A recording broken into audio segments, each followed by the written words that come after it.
Today is kombucha day and I am refilling my kombucha jars for fermentation. I have a SCOBY in each one of my jars. There's a SCOBY that I took out of an old jar. You can reuse the SCOBYs. They are a live organism. They're kind of funky looking. They kind of look like brain matter, if you will. But they will actually grow in shape. The size, a lot of mine are circular because they live in mason jars, and they will produce the natural probiotics in your homemade kombucha. You can keep reusing them as long as they're still alive and they don't have any mold on them.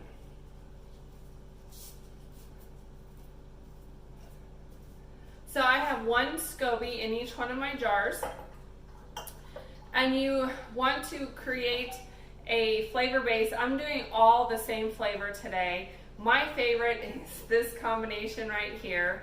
It's a coconut water base, but you can use sugar water or any kind of fruit juice as a base. I like the coconut water because of its hydration properties. So I'm going to do 50-50 of coconut water and cranberry juice, no sugar added. I get the one that has the lowest amount of sugar because it is juice. It is going to have naturally occurring sugars in it. So I always read the label and make sure that it's a low sugar. The sugar isn't terrible because that is what the SCOBYs eat to create the probiotics and ferment in the jars.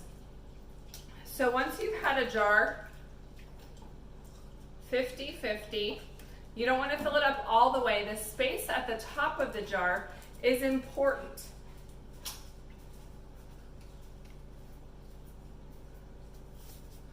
That space is what is going to allow the carbon dioxide to happen. So if you don't leave any space at the top of the jar, there will be nothing to create the bubbly effect in your drink, and it won't become carbonated naturally. So then you put your lid on, and I leave it slightly loose. I don't tighten it down all the way. It's not necessary for this. It will get tight and the seal will actually pop. And then I put it out on the counter. Depending on the strength of your SCOBY and the temperature of your home, you may need to leave it more or less. Additionally, the longer you leave it out, the stronger the flavor of the kombucha.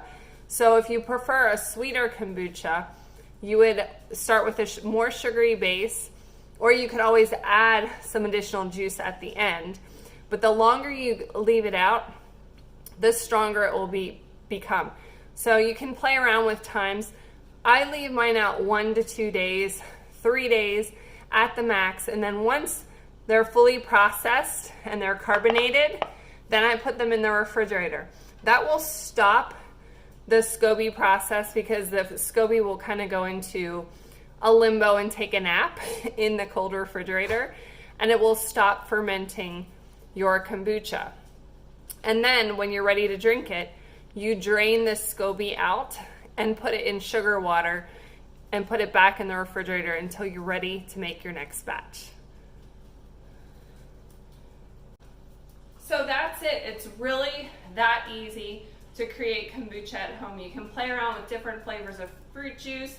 Sometimes I get fancy with adding fresh fruit into my kombucha. Today I'm keeping it quick and simple, down and dirty. 50% coconut water, 50% no sugar added cranberry juice.